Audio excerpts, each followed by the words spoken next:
नमस्कार, NMOPS YouTube channel में आपका स्वागत है।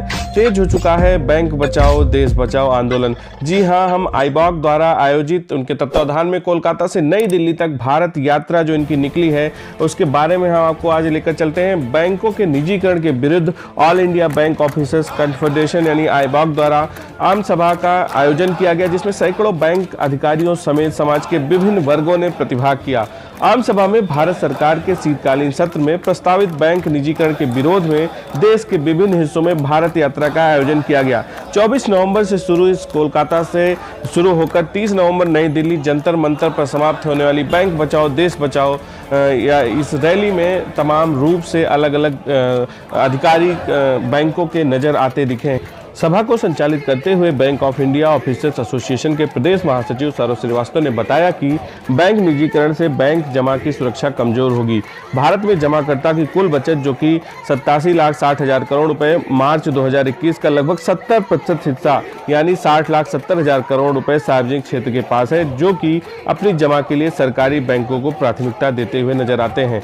पवन कुमार आईबॉक के वरिष्ठ उपाध्यक्ष ने बताया कि बैंक निजीकरण से किसानों, छोटे व्यवसायियों, कमजोर वर्गों के लिए ऋण उपलब्धता कम होगी। प्राथमिकता क्षेत्र का 60% ऋण जो कि गांव, गरीब, सीमांत किसान, गैर कॉरपोरेट उद्यमियों, व्यक्तिगत किसान, सूक्ष्म उद्यम, स्वयं सहायता समूह, SC, ST, कमजोर और अल्पसंख्यक वर्ग की 12 सरकारी बैंकों और उनके 43 क्षेत्रीय ग्रामीण बैंकों द्वारा किया जाता है। आईबॉक के राष्ट्रीय महासचिव सौम्या दत्ता जो कि मुख्य वक्ता है, उन्होंने बताया कि आज़ादी के बाद सन 1947 से 1955 के बीच 361 बैंक बंद हुए हैं, जिसमें जमाकर्ताओं की पूंजी डूब गई और लोगों का बैंकिंग सिस्टम से भरोसा उठने लगा। फिर वर्ष 1969 में 14 और 1980 में 6 वाणिज्यिक बैंकों का राष्ट्रीयकरण किया गया, जिससे भारत में सरकारी बैंकों का भरोसा बढ़ा। बैंकों के निजीकरण से बैंक विफलताओं की समस्याएं फिर से सामने आएंगी। वर्ष 2004 से ग्लोबल ट्रस्ट ऑफ इंडिया और 2020 में यस बैंक, लक्ष्मी विकास बैंक, PMC बैंक का हश्र आपके सामने है, जबकि सार्वजनिक क्षेत्र का एक भी बैंक विफल नहीं हुआ है। लखनऊ के लोहिया पार्क से देश भर से जुटे हुए बैंकर्स यहाँ से निकले हैं। इनका मोटो है जो कि बैंक का निजीकरण बंद करो का नारा लगाते हुए नजर आ रहे हैं। इन लोगों में 24 नवंबर से जो यात्रा शुरू की है एक बड़ा रूप ले चुकी है। इनके साथ लगभग बैंकर्स नजर आ रहे हैं। कल इनकी यात्रा बनारस में थी, शहीद पार्क से शुरू होकर आज लखनऊ पहुंची है। अटेवा के प्रदेश अध्यक्ष विजय कुमार बंधु और उनके साथियों ने भी निजीकरण के खिलाफ इस पद यात्रा में भारत यात्रा के नाम से इनकी बैंक बचाओ देश बचाओ यात्रा है, इसमें शामिल हुए।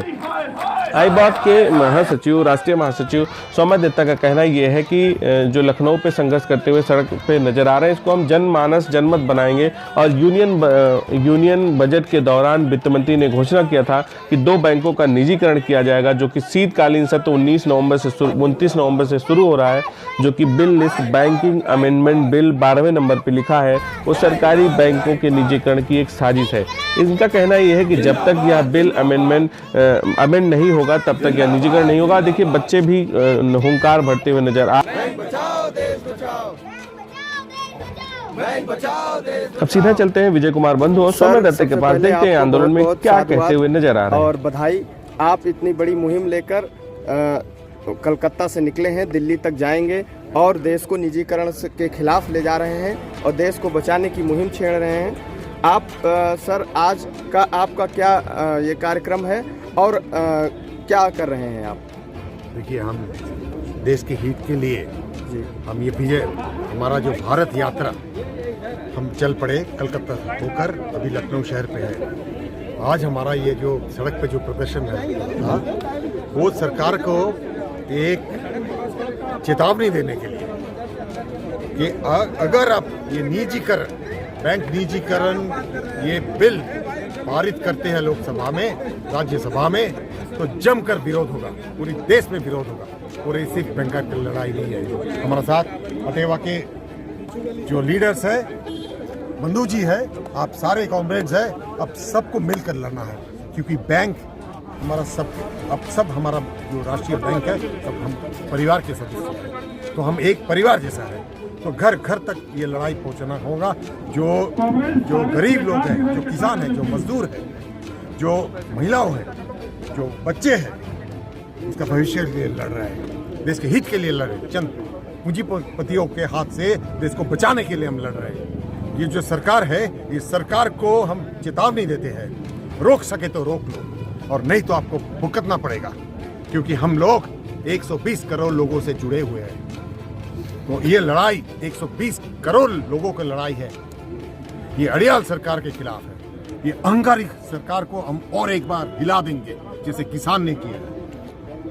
बैंकर्स भी सारे लोगों को लेकर, आप जैसे अटेवा के जो जुझारू कॉमरेड्स हैं, सबको लेकर हमको लड़ना है। तो इसी जो हमारा जो मुहिम है, आप सब लोग साथ दीजिएगा, तो ताकि हम सरकार को और एक बार ये जो गलत जो रास्ता अपनाते हैं, उससे हम सरकार को और एक बार धक्का देंगे, क्योंकि यूपी चुनाव आने वाला है, इसमें भारी असर पड़ने वाला है। इसी शब्दों के साथ हम और एक बार अटेवा का जो जुझारू कॉमरेड्स है, आपको जो मुहिम है वो लेकर आप जरूर सफल बने। सर, एक सवाल है बंधु जी से। सर, आप जो है इसमें सहयोग दे रहे हैं, तो कैसा आपका सहयोग रहेगा? देखिए, आज सौमित दत्ता साहब हमारे बीच में हैं, लखनऊ में हैं, उनका वेलकम करता हूँ। ये बहुत बड़ा अभियान है, भारत यात्रा जो चला है, ये कोई छोटी लड़ाई नहीं है, और ये कठिन भी है। सरकार के खिलाफ कर्मचारियों को लड़ना कोई छोटी बात नहीं होती है। उसके बाद भी कलकत्ता से आप चले हैं, लखनऊ पहुंचे हैं, 30 तारीख को आप दिल्ली पहुंचेंगे। और मैं अटेवा NMOPS, क्योंकि मैं राष्ट्रीय अध्यक्ष NMOPS का हूं, तो मैं पूरे देश के अपने तमाम सारे उन साथियों से निवेदन करना चाहता हूं, जहां भी इस देश बचाओ बैंक बचाओ का अभियान चले, वहाँ पूरी शिद्दत के साथ सबको खड़ा होना पड़ेगा, क्योंकि बैंक की अकेले लड़ाई नहीं है ये लड़ाई रेल की नहीं है, ध्यान रखना है। ये कोई NPS अकेले खिलाफ लड़ाई नहीं, ये लड़ाई है देश को बचाने की लड़ाई है। और देश कब बचेगा? जब रेल बचेगा, जब बैंक बचेगी, जब हमारे सरकारी सिस्टम बचेंगे, सरकारी संस्थान बचेंगे, तो हमारी ये लड़ाई आगे। इसलिए हमको साथ देना पड़ेगा और तमाम विभागों, गुटों, पदों की सीमाओं से ऊपर उठ करके इस लड़ाई में सब साथ दें, क्योंकि ये लड़ाई देश बचाने की है। और जिम्मेदारी किसकी है? ये जिम्मेदारी है, राजनेताओं की कभी जिम्मेदारी नहीं रही। आज़ादी की लड़ाई से देख लो आज तक, वो तो जब बात बन जाती है तो सामने आ जाते हैं। ये लड़ाई आम आदमी लड़ता है, और बैंक जो भरोसा है भारतीयों का और भारत का, अगर वो खत्म हो जाता है तो भारत का अस्तित्व खतरे में आएगा। और एक आम आदमी की जो उम्मीद होती है बैंक, उसको खत्म करने की तैयारी है, जिसके खिलाफ अटेवा NMOPS पूरी शिद्दत के साथ, तन मन धन से हम लड़ाई में साथ हैं और रहेंगे। और इस लड़ाई में पूरे देश का अभियान करते हैं, आह्वान करते हैं कि साथ दें। सर, इस बैंक बचाओ देश बचाओ की इस पदयात्रा में हमारे बीच स्वास्थ्य शिक्षा महासंघ के जो प्रधान महासचिव अशोक कुमार जी हैं। मैं आपसे एक प्रश्न करना चाहता हूं कि आप इस मूवमेंट को किस तरह से देखते हैं और आपका इसमें क्या योगदान रहेगा? देखिए, निजीकरण का विरोध हर जगह हो रहा है।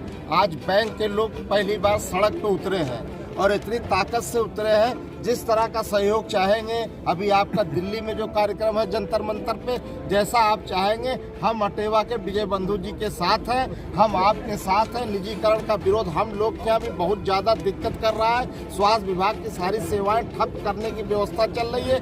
आज उत्तर प्रदेश में 53 मेडिकल कॉलेज है, जिसमें से आधे से ज़्यादा मेडिकल कॉलेज PPP योजना पे प्राइवेटाइजेशन कर दिया गया है। तो ये भी आम जनता से जुड़ा हुआ है, ये बहुत बड़ा मुद्दा है। मैं दत्ता साहब से कहूँगा, बहुत बड़ी मुहिम है, हम जिस तरह से चाहेंगे पूरी ताकत से आपके साथ रहेंगे। जी, बहुत बहुत धन्यवाद। मिलते हैं अगली कड़ी में, तब तक अपना और अपनों का ख्याल रखिए। नमस्कार, जय हिंद।